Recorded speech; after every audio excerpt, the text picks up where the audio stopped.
আজকে ফাইনালি আমার শ্বশুরের সময় হয়েছিল তার ছেলের সাথে হোটেলে গিয়ে পরোটা খাওয়ার। এই বয়সে মানুষের আর কি চাওয়া থাকে বলেন তো। বাট মাশাল্লাহ আমার শ্বশুর আমাকে কত আদর করে দেখেন। ওনারা খেয়ে আসছে বাজার থেকে, প্লাস আমার জন্য কিন্তু নিয়ে আসছে। আর সাথে একটু লেবুও নিয়ে আসছিল, প্লাস সাথে আরো কিছু আনছে। মানে ওনারা যখন ব্যাক করতেছিল তখন হচ্ছে কেউ মেবি বিলের মাছ ধরছে, তার কাছ থেকে আমার শ্বশুর হচ্ছে কিনছে। তো ওই পাশে হচ্ছে আমার শাশুড়ি আবার এগুলো বের করতেছিল।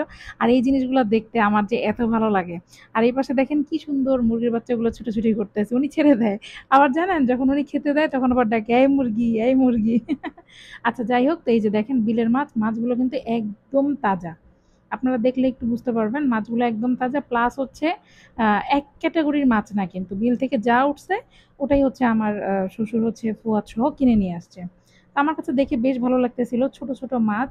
আমি কিন্তু মাছ খুব একটা চিনি না, একদমই কম চিনি। তো ডিফারেন্ট ডিফারেন্ট মাছ, আসলে আমরা শহরের মানুষ কিন্তু এরকম তাজা মাছ দেখে একদমই অভ্যস্ত না। ছোট মাছ স্পেশালি এরকম তাজা টাটকা বিলের মাছ পাওয়াটা কিন্তু খুব ডিফিকাল্ট, যেটা গ্রামেও ইদানিং অনেক ডিফিকাল্ট হয়ে গেছে, যেটা আমি শুনলাম ওখানে যাওয়ার পরে। এই যে ফুয়াদ একটা মাছ তুলে দেখাচ্ছিল।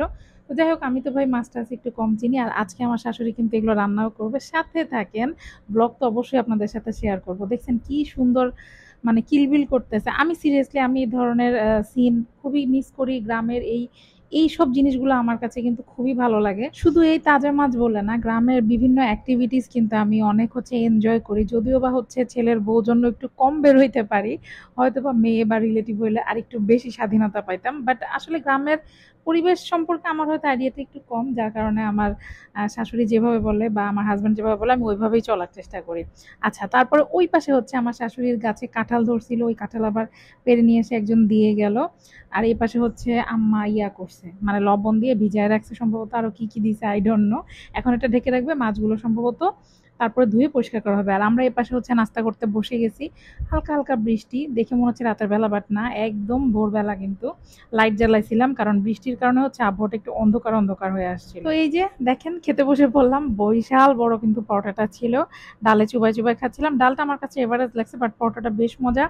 আর কুরবানির মাংস ছিল রান্না করা, সো আমরা হচ্ছে মাংস দিয়ে পরোটা দিয়ে, মানে মোট কথা অনেক মজা করে খাইছি। আর আমার শাশুড়ির হাতের মাংস, মাই গড, ওনার রেসিপিটা কিন্তু একদমই আলাদা। আমার কখনো সময় সুযোগ হলে আমি আপনাদের সাথে ইনশাল্লাহ শেয়ার করব, কারণ উনি অনেক ভোরে উঠে রান্না করেন। যাই হোক, এখানে আবার চলে আসলাম হলো সকালে যে মাছগুলো কেনা হয়েছিল বিলের মাছগুলো, ওগুলা দিয়ে হচ্ছে আম্মা লতি দিয়ে ঢেঁড়স দিয়ে রান্না করছে। এত মজা হয়েছিল তরকারিটা। আর স্পেশালি কিন্তু আমার শাশুড়ির জন্যই আনা, কারণ হচ্ছে আম্মা মানে ছোট মাছ খেতে অনেক পছন্দ করে। আর আমি দেখছি আমার হাজব্যান্ডকে এই জিনিসটা খুবই প্রায়োরে রাখতে, এবং এটা আমার মনে হয় প্রত্যেকটা সন্তানেরই উচিত, তাই না? তো যাই হোক, ব্লগটা এখানেই শেষ করছি, বাই বাই।